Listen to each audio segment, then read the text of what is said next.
Hi and welcome. This is Anna Bevan Gravely with NCFREE, and I'm joined by Matthew Winslow, candidate for House District 7. Matthew, tell us a little bit about yourself. Hey, Anna, good morning. Good to see you. Good to see Thanks for you. coming. I'm Matthew Winslow. I'm running for House District 7. This is my first time running, although this is my first time involved in helping our local community. I've been doing that for years. I'm chair of our local Chamber of Commerce, chair of our Economic Development Committee, and I've been doing that for about 8-10 years now, either Wow. vice chair or chair. I'm also chair of our Committee of 100, which is a private nonprofit that helps promote economic development here locally. Mhm. And then I just got off the Chamber of Commerce board. I was on that board for 2 or 3 years, and I was our vice chair for 1 year. So I stay pretty busy involved in our local community, and I love the helping our local businesses, which is one of the reasons why I'm running for the House. Mhm. Yeah, awesome. And you've got a sweet North Carolina flag behind you. Yeah, Very that actually, appropriate. one of our local businesses here, Archer and Pratt, she just unfortunately opened up right before all the businesses got shut down, but we got that from her. She sells all kinds of decorations and knickknacks and stuff. It's right here in Youngsville, so a little shout out to them. Yeah, awesome. Cool. So we're going to go ahead and get started. So have you ever owned a business or been in a management position within a business? Yes, so I'm the owner of Winslow Homes. We're a home building company here in Youngsville. We build mostly in the North Raleigh up to about the Virginia line, up to Hillsborough, Durham, Oxford, Winston, um, Eastern Wake County, out to the Zebulon Wendell area. So we reach about 45 minutes in any direction from here in Youngsville. Started in the bottom of the last recession in 2009. That's when God put me in the building business. Um, Before that, I worked for another builder. I was their A&D manager. So I was the guy that would go buy land and develop it. And then before that, I was the planning director here in Franklin County. So my background and degree is actually urban regional planning. And that's kind of how my progression into the private sector actually started in the public sector. And because of my insight into local government is how I got hired into the private sector. Mhm. And then in the last downturn after 2008, that company I worked for went out of business, and I thought, all right, what am I going to do now? And I actually started looking at things like building windmill farms overseas and that kind of stuff. And God had a different plan. He put me in the building business right in the bottom of the recession and started building houses. So. Awesome. Awesome. Would you say that the current level of federal and state taxation on businesses is too high, too low, or just about right? I'm a business owner. Taxes can never be low enough. So yeah, it's kind of hard to say, oh, yeah, it's definitely. I mean, North Carolina's done a good job. They've lowered the tax rate, which is fantastic. I love to see it lower. Federal taxes are definitely too high.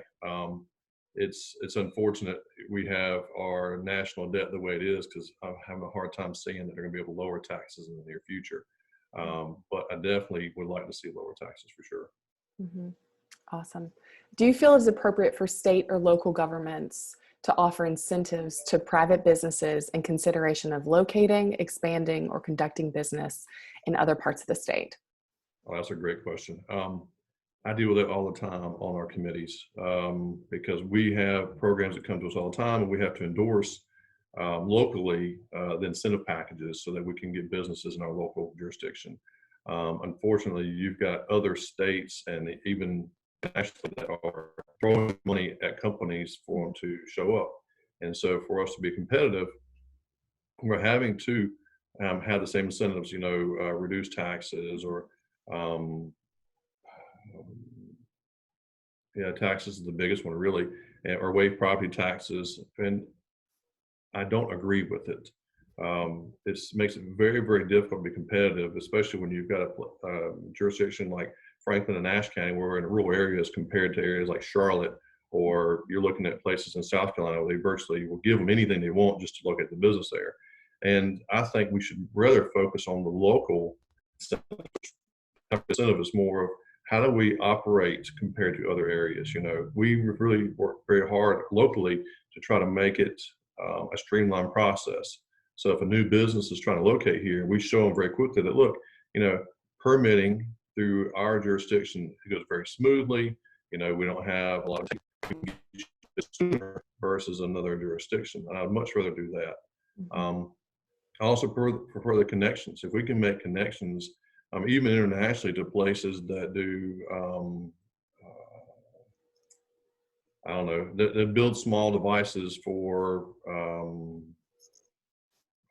don't know, solar panels or something like that, something in industry, I would much rather make those connections and see that why, our area would be a better location versus somewhere else in the world. Incentives, it's very, very difficult. And what happens is we all race to the bottom and no one wins. Yeah. Describe your personal opinion as to what the key principles of free enterprise are. Key principles of free enterprise. Basically, when we have government intrusion, we create winners and losers. And so it's very difficult to operate in a business when you have something that controls you and you have no control over it. So me being in the building business, if the government's making decisions for me, it's very difficult for me to make wise decisions in the future for my business. Yeah. So this next question is actually pretty timely with our global pandemic and all the conversation of federal and state involvement or coordination in providing relief.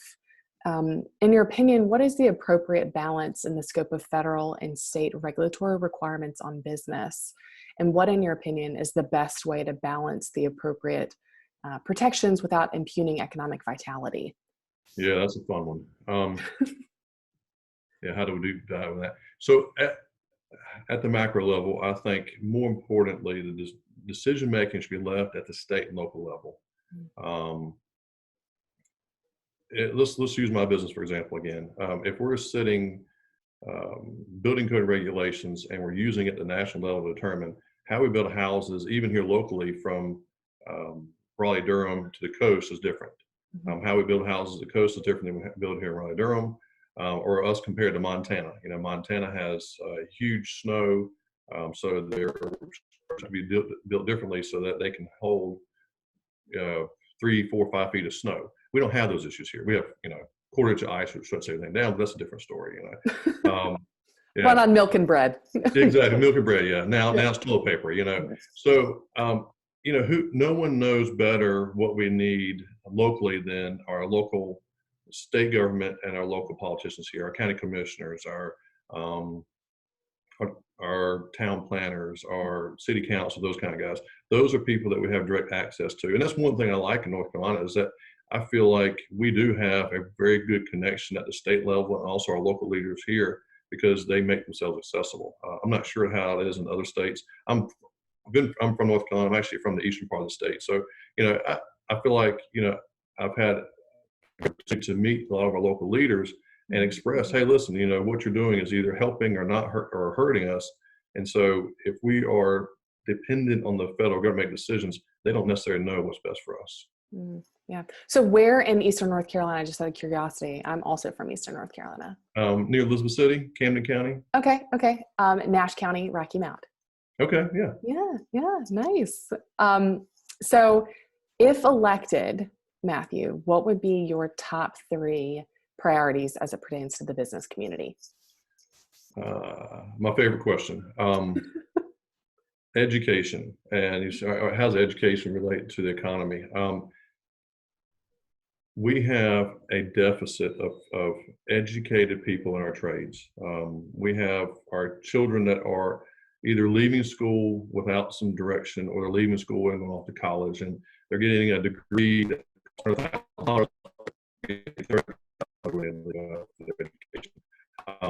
think we are promoting and educating our children. Let's give you an example. In the HVAC field, you can properly trained and educated young men and women that leave out of school and go into the HVAC field can make somewhere between $60,000 and $100,000 after 5 years with a 2-year program through a community college. So does it make sense to go to a 4-year college, come out with a degree for $30,000 and have a debt of $100,000? You know, if you believe anything Dave Ramsey's got to say, you're going to say that's crazy. The math doesn't work. And I agree the math doesn't work. So if I can encourage young men and women to go into the different trades, then they have an opportunity to grow not only in the market, but also personally, so that they can better themselves, right? And so I don't think we do a very good job of promoting it, because a lot of times people look at the trade field and say, you know, those are for the people that just can't make it in college. And I disagree. I mean, some of the guys that I work with daily are, they're pure genius. They're engineers by trade, just in their minds the way they work. They just chose to be a plumber, electrician, or a framer. If anybody's ever tried to frame a house, try to project where a house, you know, 3 floors up, where the roof peak is going to meet in 2 different directions, and then also get the angles right. That's geometry right there. Yeah. Here I am. I was going through high school thing. I'm never going to use this again. Here I'm a home builder, right? You know, so and it goes even further than that. I mean, welding. I mean, these are all fantastic jobs, not just in the home building side, but also in other trades. And I think there's an opportunity here where we can educate our young women and huge industry. And I know the way it helps us internationally and also locally for bring businesses. One of the main things they look at, and I get the opportunity to see this with being the chair of the EDC, is that they want to know the level of education for the people in our area. Not necessarily they have 4-year degrees or master degrees, but they want to know, what does the labor force look like? And so it's very, very difficult when we say, well, yeah, we're like other jurisdictions, we have a labor deficit. And so that's one of the big things we're looking at. The thing is I want to continue to fund infrastructure. Broadband's a big one. So our local community, we have Nash County, for example, and also in rural Franklin County, is that in some areas we don't have internet. I mean, no internet. Imagine that today, 2020, no internet. And then areas that we do have internet, it's slow or inconsistent. And so let's say I'm trying to start a small business, and that's where most businesses, everyone starts off as a small business. And I have to have the internet. I can't sell my goods without the internet. I can't let people know I'm there without internet. And I'm in rural Franklin County or rural Nash County, and I'm trying to start a business. Well, I can't even do that because the internet's not there. I mean, the internet is important today as water and sewer. You know, at one time, you know, we just considered it to be a luxury. Now it's a necessity. So we need to continue to fund that. And you can see right now, we're all dealing with this COVID crisis, and we're trying to educate our children. And